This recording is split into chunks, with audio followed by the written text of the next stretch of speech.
कौन से वंश के लोग हैं ये? गोहिल। कौन से वंश के? गोहिल के बारे में एक कहानी है कि गोहिल के जो मम्मी थी वो तीर्थ यात्रा पर आई हुई थी। उन दिनों वो प्रेग्नेंट थी। जब वो वापस जा रही थी, तीर्थ यात्रा से वापस लौट रही थी, तब रास्ते में उसको कुछ ब्राह्मण मिले और उन ब्राह्मणों ने उसे कहा कि रानी तुम वापस मत जाओ, क्योंकि तुम्हारे पति जो थे, ऐसा कहा जाता है कि गोहिल जो का परिवार था वो गुजरात से आया था। गुजरात में एक जगह पड़ती है वल्लभी।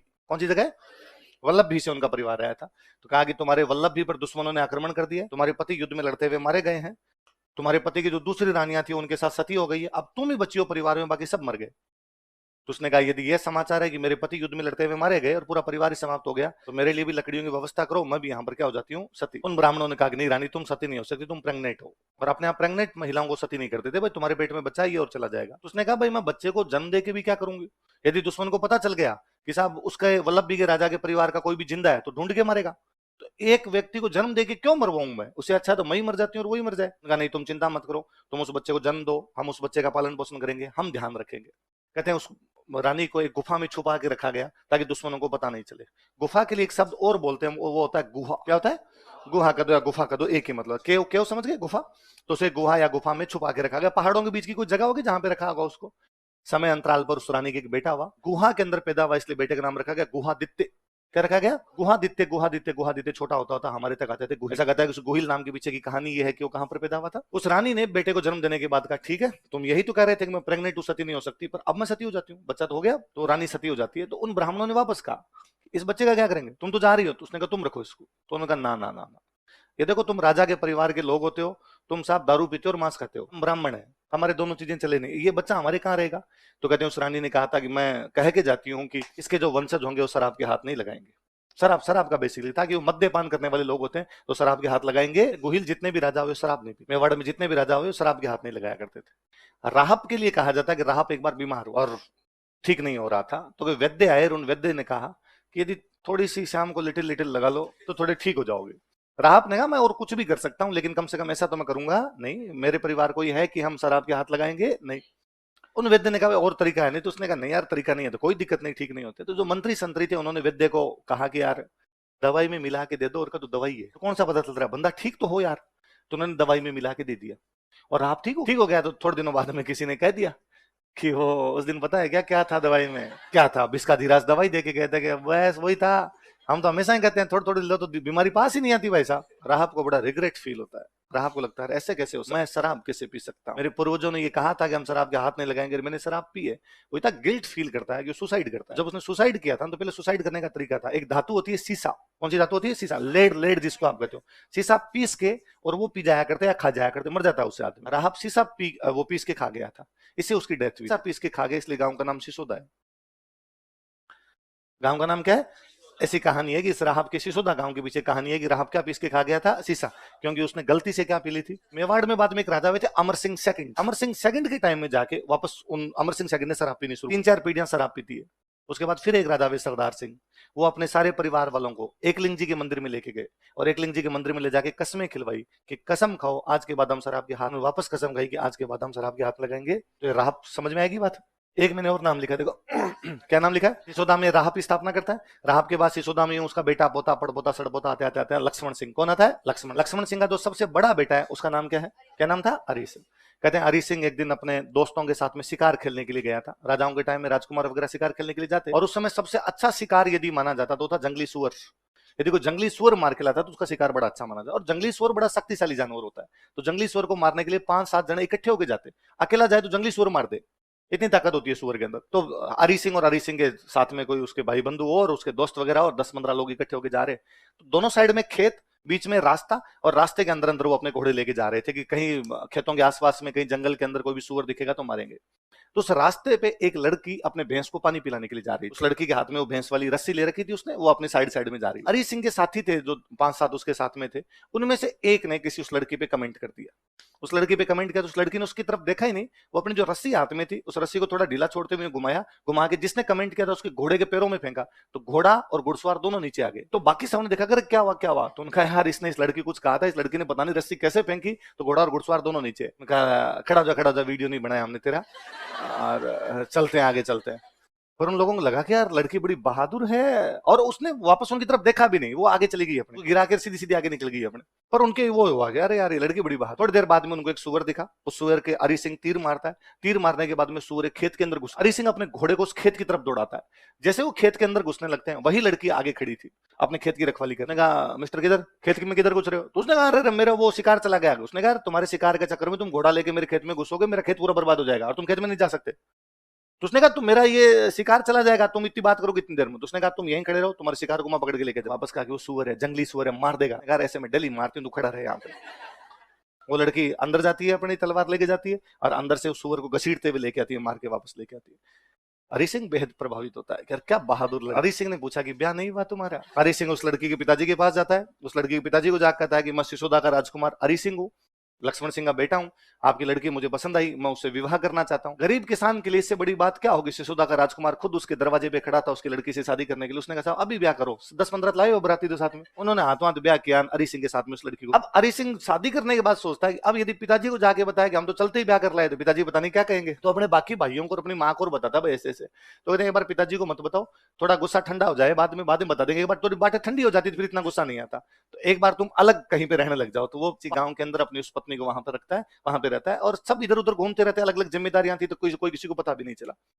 वो अपनी उस रानी के साथ रहता है। उस रानी की जो बेटा होता है वो हमीर, हमीर की माँ बड़ी बहादुर महिला थी, जिसने कहते हैं कि हरि सिंह को इस प्रकार से प्रभावित किया था। मैं उस लड़की के बारे में, हमें तो नाम भी नहीं पता उनकी क्या नाम रहे होंगे, उस समय पुरानी रानियों के नाम भी नहीं मिलते, या जो भी उसका नाम रहा, वो तक कितनी बहादुर। और हमारे सिलेबस में इस प्रकार की लड़कियों के बारे में क्यों नहीं पढ़ाया जाता? हमारे सिलेबस में हम तीसरी क्लास से पढ़ाने लगते हैं नारी अबला थी, नारी अबला थी। तो हर लड़की को अभी तक लगता है कि मैं अबला ही हूँ और मैं और अबला होती जा रही हूँ।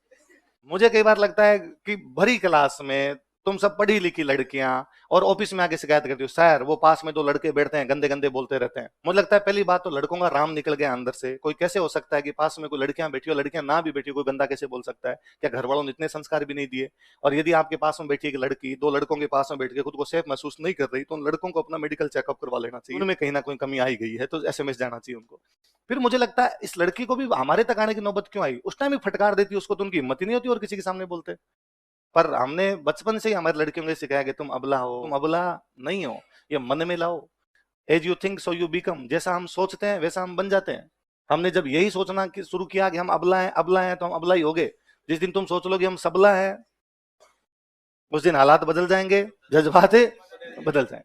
तो हरि सिंह का बेटा वो हमीर हुआ था। हरि सिंह चित्तौड़ वाली लड़ाई में लड़ता हुआ मारा गया, उसके 6 भाई और लड़ते हुए मारे गए, उसके पिताजी लड़ते हुए मारे गए, उसका एक भाई घायल होकर बच जाता उस युद्ध के अंदर। उस भाई का नाम था अजय सिंह। क्या नाम था? ये वापस सिसोदा आता है। अब अजय सिंह के पिताजी मर गए, अजय सिंह के भाई मर गए, तो अजय सिंह किसको संभालता है? सिसोदा को संभालता है। इसको ये भी पता था भाई मेरी भाभी और मेरा भतीजा पास के गांव में रहते हैं, तो ये उनके पास जाता है, उनको जाकर कहता है भाई ठीक है, पहले भैया इस वजह से नहीं लेके जा रहे थे आपको सिसोदा, क्योंकि पिताजी का उनको डर रहा होगा, लेकिन अब आप चलो, आपका हिस्सा है सिसोदा में, आप वहां जाके रहो। तो हमीर और हमीर की मम्मी भी वहीं सिसोदा में रहते हैं, पर हमीर तब तक बच्चा है, इसलिए सिसोदा को संभालता कौन है? अजय सिंह। स्थितियां थोड़ी बदल रही है, बच्चे बड़े हो रहे हैं। उन्हीं दिनों में इस सिसोदा के आसपास में डाकू आता है, मुंजा बड़ेचा, क्या नाम था? वो डकैतियां डालता है। तो लोग इकट्ठे हो गए अजय सिंह के पास है कि अजय सिंह यार ये डाकू हमें परेशान करता है, तू बचा यार इससे। तो अजय सिंह अपने बेटे को भेजता है, उसके बेटे का नाम था सज्जन सिंह। क्या नाम था? कि सज्जन जाओ और जाके उस डाकू को मार के आओ।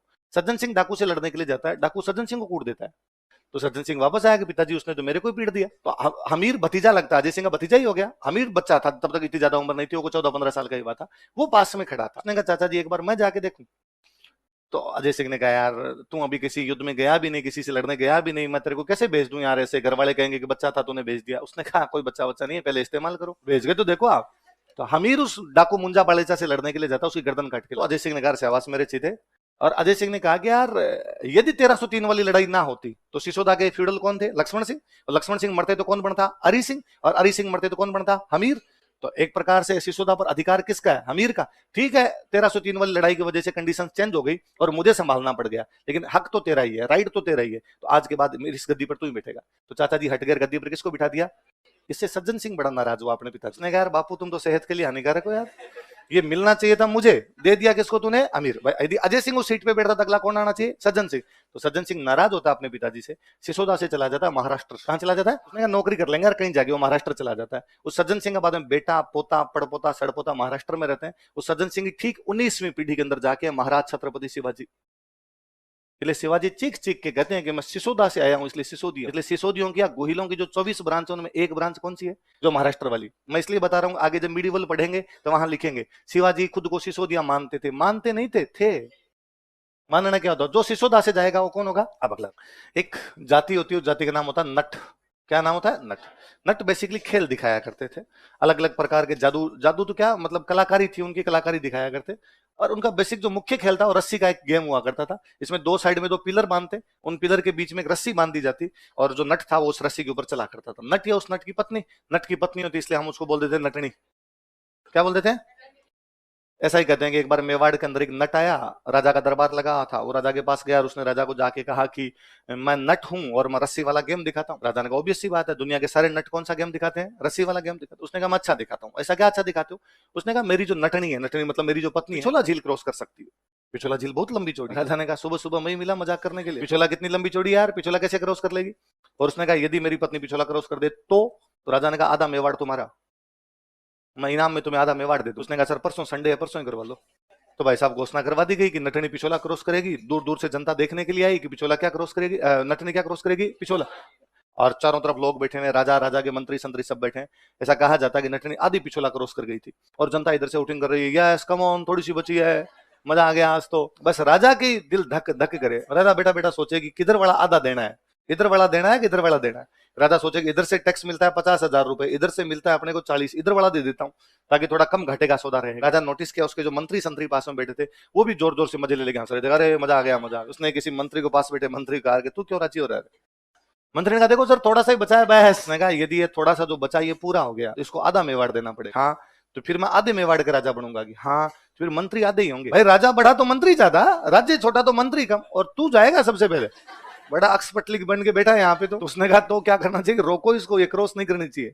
ऐसी कहानियां हैं कि उस मंत्री ने, उस नटनी का बच्चा पास में खेल रहा था, उस बच्चे को बुलाया, इधर आ रहे, जैसे आए थप्पड़ मारा, थप्पड़ मारते बच्चा जी का मम्मी। मम्मियों का ध्यान हमेशा दो चीजों पर रहता है, उनका बच्चा कहीं भी रोए उनको पता चलता है, कहीं भी दूध उफड़ जाए उनको पता चलता है। मेरे को आज दिन तक नहीं समझ में आया कि मम्मी गायों वाले बाड़े में होती है, हम रसोई में बैठे होते हैं, हमारी आंखों के सामने दूध उफड़ रहा होता है, हमें नहीं पता होता, और मम्मी आके तेरे दूध उफड़ गया तूने देखा नहीं। कहा आपको कैसे पता चला? सुगंध आ रही थी वहां तक। महिलाओं के नाक कुछ अलग प्रकार के दिए गए, उनको दूध उफड़ने की शोरम दूर से आती है। जैसे ही उस महिला ने ये सुना, कंसंट्रेशन का गेम, आप रस्सी पे तो चलुका, अरे बेटे की रोने की आवाज है, वो गिर गई। वो पूरी जनता हो अरे क्या हो गया। एक राणा जी खड़े, राणा जी ने कहा जीत गए जीत गए। तो उस नट ने कहा भाई साहब आपकी जीत हार की लगी, मेरी तो गृहस्थी बर्बाद हो गई, एक ही नटनी थी वो मर गई। तो राणा जी ने कहा कोई बात नहीं, नटनी का चबूतरा बनाते हैं पास में ताकि तुम याद कर सके आके ये किसका चबूतरा है। तो कोई पूछेगा आपसे कि नटनी का चबूतरा कौन सी झील के पास है, लिख लो। वैसे बूंदी में वंश कौन सा? चौहान। उनकी ब्रांच कौन सी? हाड़ा। तो जो हाड़ाओं की लड़कियां होती है, हाड़ाओं की जो राजकुमारी होती है वो हो जाती हाड़ी रानियां। क्या हो जाती? बूंदी के टच में था तो बूंदी का राजा ब्याह करने के लिए कहां जाएगा, सॉरी मेवाड़ का राजा कहां जाएगा? बूंदी। बूंदी का राजा कहां जाएगा? मेवाड़। तो बूंदी का जो सॉरी मेवाड़ का जो राणा लाखा है वो बूंदी शादी करके आया, तो बूंदी की उसकी जो रानी होगी वो कौन सी होगी? हाड़ी रानी। शादी के 2-4 दिन बाद में राणा लाखा एक बार उस रानी के पास बैठा महल में खाना खा रहा था, तो उसने यूं ही पूछा कि आपका मन तो लग गया इधर चित्तौड़ में? रानी ने कहा हाँ मन लग गया। तो उसने वापस कहा कि यदि मन ना लगे तो घूम लेना, चित्तौड़ काफी सुंदर है, घूम के आना। तो उसने कहा मैं घूम ली। मैं तो कैसा लगा आपको हमारा चित्तौड़? उसने कहा अच्छा है। अरे अच्छा है क्यों, पूरा घुमा कि नहीं घुमा? उसने कहा नहीं पूरा घुमा, मजा आया, अच्छा लगा, पर बूंदी जितना अच्छा नहीं। तो लखा जी खाना खा रहे थे, हाथ जामी हो। उसने कहा चित्तौड़ बहुत अच्छा है लेकिन बूंदी ज्यादा अच्छा है, बूंदी जितना अच्छा नहीं। लखा जी ने कहा इसका मतलब पूरा चित्तौड़ नहीं देखा है। वो पूरा आगे से कातन बावड़ी, जेठा महाजन की बावड़ी, चतरंग तालाब, जमल जी के महल, वो सॉरी गोरा बदल के महल, वो सारे देखे कि नहीं देखे? उसने कहा देख लिए जी, सारे देख लिए, पर बूंदी बूंदी है और आपने बूंदी ढंग से नहीं देखा। इस बार कभी आओ, मैं आपका ससुराल पूरा ढंग से घुमाती हूँ आपको। बूंदी क्या चीज। और हर महिला को अपने पीहर से बेइंतहा मोहब्बत हो गई। राजस्थानी में कहावत है कि पीर की चिड़कली चौकी लगे। पीहर से प्यार नहीं करे तो किससे करे? लाखा जिनका ये हो ही नहीं सकता। बूंदी चित्तौड़ से कैसे अच्छा हो सकता है? तो उस रानी को लग गया कि राजा नाराज हो रहा है। उसने कहा नहीं नहीं नहीं, चित्तौड़ चित्तौड़ अच्छा, आप तो खाना खाना चिमो, खाना चित्तौड़। लाखा जिनका सीरियसली सही से बता, बूंदी अच्छा है चित्तौड़ अच्छा है? तो उसने कहा बूंदी। तो लाखा जी ने खाना छोड़ा, बाहर आए, सेनापति का सेना तैयार करो, बूंदी पर आक्रमण करेंगे।